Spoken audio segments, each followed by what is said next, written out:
Finalizada la intervención, no finalizada, o sea, visto su primera apronte respecto al tema del food, por cierto que quien quedó con la complicado fue Max respecto al origen y a la forma de gasto, si no me equivoco. ¿Ya? No, yo no estoy complicado. Yo creo que lo que ha faltado es dar una explicación para que se entienda bien. En definitiva, ¿de dónde surge el food? De la parte de las utilidades que tienen las empresas al final del ejercicio que no han repartido. El primer tema que hay que tener claro es que nadie hace inversiones en empresas con la finalidad de no obtener utilidades. Por lo tanto, nadie quiere dejar utilidades guardadas en la empresa. Quieren hacer retiro. Ese es el primer tema lógico que hay que tener presente porque así funciona la economía. Segundo tema, lo que va quedando como food son aquellas inversiones que se van radicando en la empresa. Inversiones que pueden ser en bienes de capital o en otro tipo de activos, como son reinversiones en otro tipo de instrumentos. Por lo tanto, la verdad es que aquí no se ha perdido ni se ha diluido nada. Hay una reinversión que por supuesto que no debe tributar hasta que se transforme en capital. Es patrimonio, es un aumento, cada inversión es un aumento de patrimonio, pero ello no significa que sea un aumento de caja, todo lo contrario. Para la empresa, cada inversión es una disminución de caja. Don Jorge, que el contador sabe muy bien, que se reemplaza la cuenta caja por la cuenta patrimonio activo. ¿Okay? Por lo tanto, la plata está ahí, salió de la caja para ponerse en un activo. No hay disponibilidad para poder, y por eso no se repartió al final del ejercicio, porque no estaba disponible, no es por un tema caprichoso. ¿Y qué pasaría? Yo lo pongo de otra manera. Si al término del ejercicio todos los socios o accionistas de una sociedad retiran el 100% de las utilidades, ¿qué pasa con el impuesto de primera categoría que pagaron las empresas? Desaparece. Desaparece porque se tiene que imputar crédito efectivamente, al impuesto global complementario. Efectivamente, eso es lo que ocurre. Y cuando estamos hablando que por una parte... Ahí más pagarían ¿puedo terminar el 40% de hablar? Y no el 20%. No, está equivocado.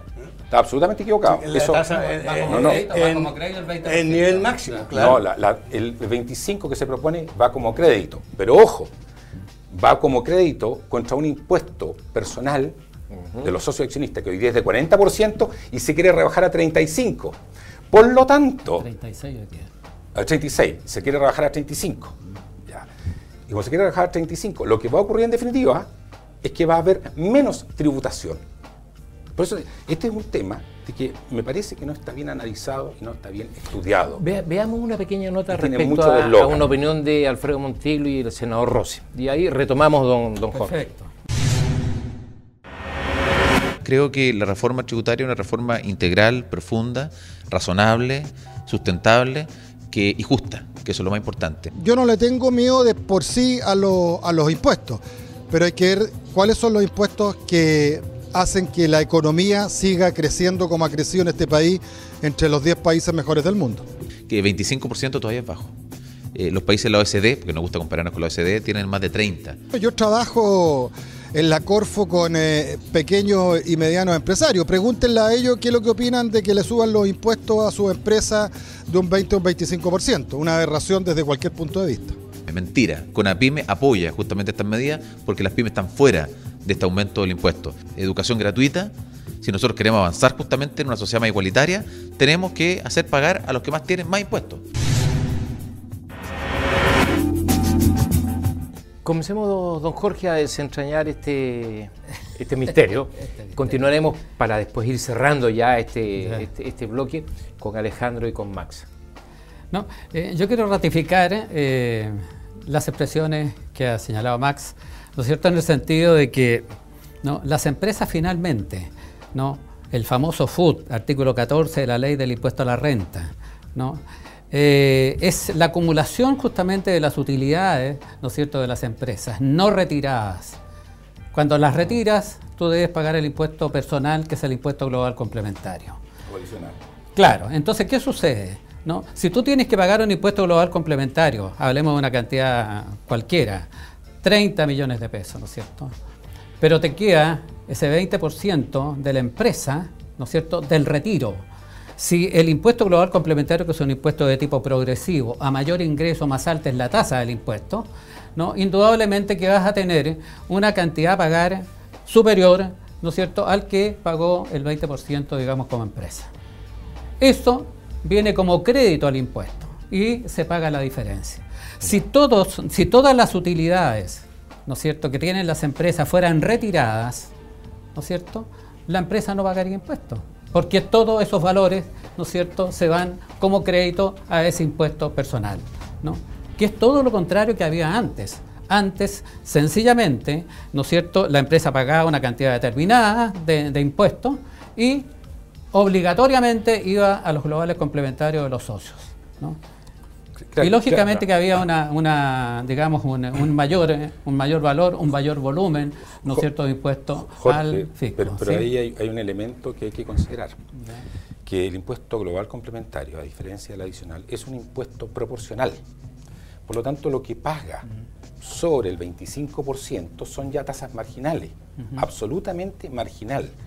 Y si uno saca el promedio de alguien que está en una tasa del 36%, el promedio va a llegar al orden del 24%. Esa es la realidad. Porque hay tramos que están exentos, después tramos que pagan pagan un 5, otro tramo paga 10, otro 15, claro. Y es progresivo. Sí. Entonces, la verdad es que no es que alguien pague el 40, nadie en este país paga el 40 ni el 36. Lo que más se llega a, lo que las grandes fortunas pueden llegar a pagar es un 28%. En la propuesta, Max Barrera, Michelle Bachelet señala, Michelle Bachelet señala que esto ya se justificaba hace 30 años atrás, pero ya no se justifica. ¿Qué piensas tú de eso? Yo creo que siempre se va a justificar el generar condiciones que permitan... Dice que el único país donde este sistema funciona. ¿Cuál? El sistema del FUT. No, es un error. Es un bueno, error. Eso lo dice Bachelet, digamos, cuando hace su propuesta. Muchos de los países de la ODC que tanto les gusta hablar, y parece que nadie revisa, no tributan sobre las reinversiones de las empresas. Quedan absolutamente al margen de la reinversión, que es exactamente el mismo tema del FUT. No se llama FUT. Tiene otra denominación, tiene otro alcance, pero la reinversión no tributa, como era antes acá en Chile. ¿Y cómo va a ser con la reforma de Michelle Bachelet? Porque en realidad que es el otro tema, bueno. ¿Sí? Por eso aquí hay una serie de contradicciones, lo acaba de tocar Alejandro. Dice, mire, la inversión se va a poder descontar en el mismo ejercicio. ¿Qué es lo que debe hacerse? No va a existir el actual sistema, ya, que uno va descontando en un periodo de tiempo que es una depreciación. Aquí la depreciación, descontar la inversión, claro, ya técnicamente es depreciación, se descuenta de inmediato. Pues se descuenta de inmediato y es muy alta, evidentemente va a generar una pérdida que se va a arrastrar a los ejercicios siguientes y por lo tanto podrán pasar 5 o 6 ejercicios en que no se pague ni un impuesto. O sea, si tú haces una inversión muy grande, que pediste plata al banco, tú no tenías el capital, se lo pediste al banco, eso lo vas a depreciar de inmediato. Y por lo tanto, ese ejercicio y los siguientes seguramente, y varios siguientes, va a tener pérdida, por lo tanto tampoco va a tributar. Por lo tanto, no va a haber mayor ingreso tributario, si ese es el punto. Aquí, pero va a haber, pero tú te estás contradiciendo. ¿Qué va a haber? Inversión, pues desarrollo. ¿No? Claro, entonces resulta que la medida es absolutamente justa. Porque la medida, bueno, ustedes no me han resuelto el problema que yo he dicho, que los 2/3 del FUT no son inversión y que son especulación financiera.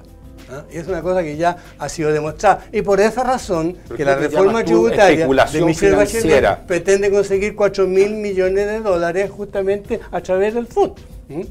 Bueno, pero en realidad, ¿a qué es lo que apunta? Justamente a clarificar este tema. Muy bien.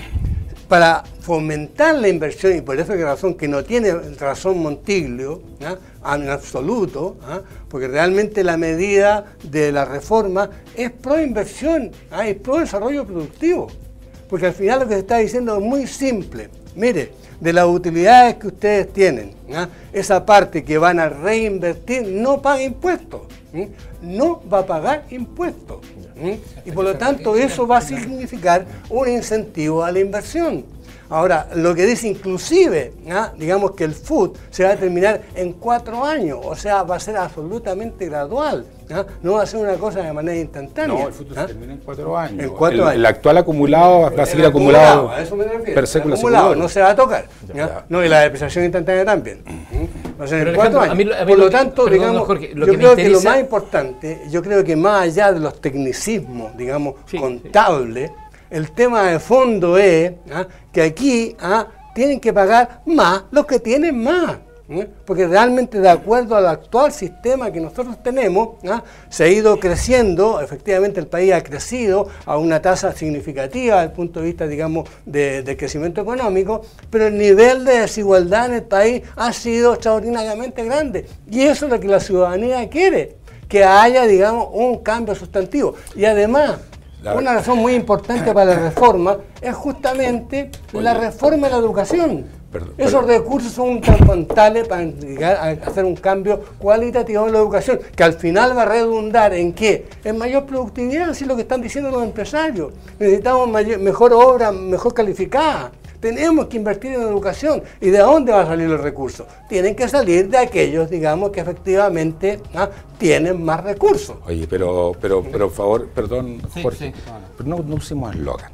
No, esto es la realidad. Lo que pasa es que a muchos empresarios no les gusta. ¿Por qué no distinguimos la gran empresa de los grandes empresarios? Porque el Banco Chile es una gran empresa, pero tiene más de 10.000 propietarios, todos pequeños accionistas, y ellos van a ser los afectados.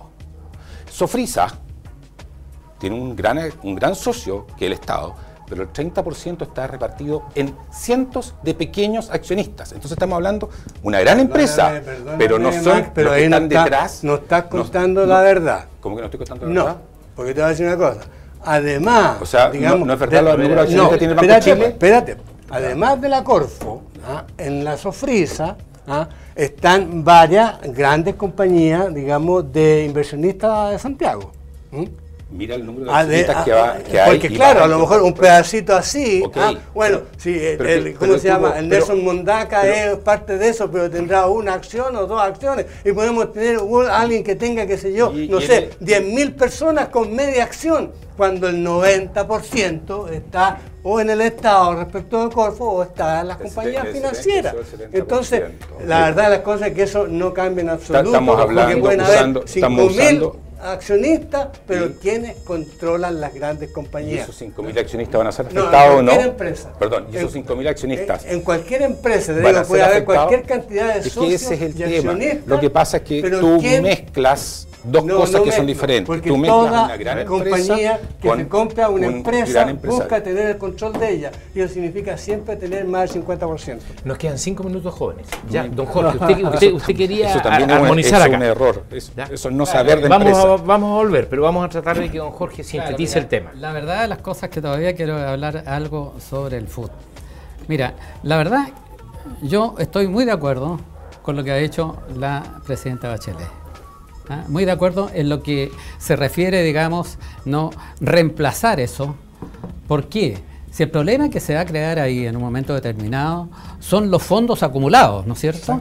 Entonces, ¿cómo se van a solucionar eso? Que son miles y miles y miles de millones de pesos. Y por lo tanto, ese fondo, ¿cómo se va a resolver? Porque son dineros del Estado, ¿no es cierto? ¿Cómo se va a resolver? ¿No? ¿En qué parte está el Ministerio de Hacienda? ¿Dónde están? No, si eso están dentro de la empresa, como decía Max, ¿no es cierto? Está claro. Pero no son dinero del Estado, son utilidades de los socios no retiradas, que es diferente. Son utilidades no retiradas, ¿no es cierto? Pero hay que señalar cómo se van a pagar esos impuestos. ¿Por qué? Los socios. Bueno, pero eso va a tener que ir, digamos, de acuerdo a una ley, porque si los socios no van a retirar nunca, eso va a quedar ahí, estancado. Y se necesita ese dinero, Jorge, para todos los gastos del hace Estado. Inversiones en una empresa para no obtener retiro, para que la plata quede guardada en la empresa. Eso no tiene lógica. Eso no es lógico. Espera, es que quiero... Porque una de las características de la masa crítica es que hay problemas nacionales que ameritan lecturas regionales. Entonces, Alejandro Bell ha presentado un libro en el transcurso de las semanas anteriores, Regionalismo Autonómico, Fundamentos de un Proyecto Estratégico Región de Tarapacá. Y acá hay algunos elementos de un sistema tributario regionalizado. Me gustaría que lo pudieras exponer para que entre don Jorge y Max pudiéramos analizarlo, ¿ya? Bueno, básicamente, hay un conjunto, digamos, de otras puntos que debemos discutir respecto de la propuesta de reforma tributaria, que son bastante interesantes, por ejemplo, respecto de las pymes, o por ejemplo, porque hay que terminar con el decreto ley 600, digamos, de inversiones extranjeras. Por ejemplo, vamos a tener tiempo, Alejandro, para hacerlo. No sé, pero como dijiste que quedaban 6 minutos, ¿no? Sí. No, pero no para usted, o sea... no, 6 minutos, digamos, del programa. De programa, claro. Entonces, por eso digo que hay otros temas. Pero bueno, pero yo creo que, yo creo que es una gran propuesta de reforma, una gran y con mucha seriedad, esta gradualidad, digamos, en el proceso, digamos, de aplicar las medidas, me parece, digamos, que está demostrando no simplemente una promesa electoral, sino que realmente, qué sé yo, es algo muy pensado y pensado muy bien. Ahora, cuando yo he hablado de reforma tributaria regionalizado, me he referido fundamentalmente a lo siguiente, que efectivamente, digamos, dentro del conjunto de lo que es la reforma tributaria, debiera existir, no existe en este momento, una propuesta para, digamos, lo que tiene que haber un cambio en la política fiscal. O sea, la verdad de las cosas que es fundamental que las regiones logren tener mayores recursos para poder administrarlo en los problemas propios de la región. Claro que eso está ligado a que tengamos efectivamente un gobierno regional con suficientemente autonomía, con suficiente capacidad además, porque a lo mejor que si vamos a tener nuevos consejeros regionales que a lo mejor no van a dar qué sé yo, la altura para enfrentar estos temas. O sea, como supuesto requerimos un buen gobierno regional, no tan solo elegido con la ciudadanía, sino que además capacitado técnica y políticamente. Pero ¿qué es lo que propongo? Que como hay, por ejemplo, en otros países, en particular en España, por ejemplo, de que las comunidades autónomas, por ley, tienen un aporte, digamos, desde el punto de vista de compartir con el Estado lo que es la administración de al menos 3 o 4, digamos, impuestos. El 50% del impuesto a la renta es administrado por las regiones. Y el 50% del IVA es administrado por las regiones. Si realmente una reforma tributaria tuviera en cuenta las regiones desde el punto de vista de la política fiscal, debiera, qué sé yo, haber, digamos, un cambio que permitiera efectivamente que hubiera mayores atribuciones en los gobiernos regionales para administrar esos recursos. Y que no estamos hablando, y entre otros, por ejemplo, creo yo, el royalty, porque en realidad es ridículo que Tarapacá, que representa el 3,7% del Producto Interno Bruto, la verdad de las cosas, que en el royalty que pagan, qué sé yo, en el conjunto, sea solamente el 1% de todo el royalty que se distribuye en todo el país. Si nosotros tuviéramos el royalty, el 50% del impuesto a la renta y el 50% del IVA, tendríamos, digamos, un doble presupuesto regional, con lo cual podríamos hacer muchas cosas en educación, etcétera, etcétera, etcétera. Se me excedió en su gasto tributario.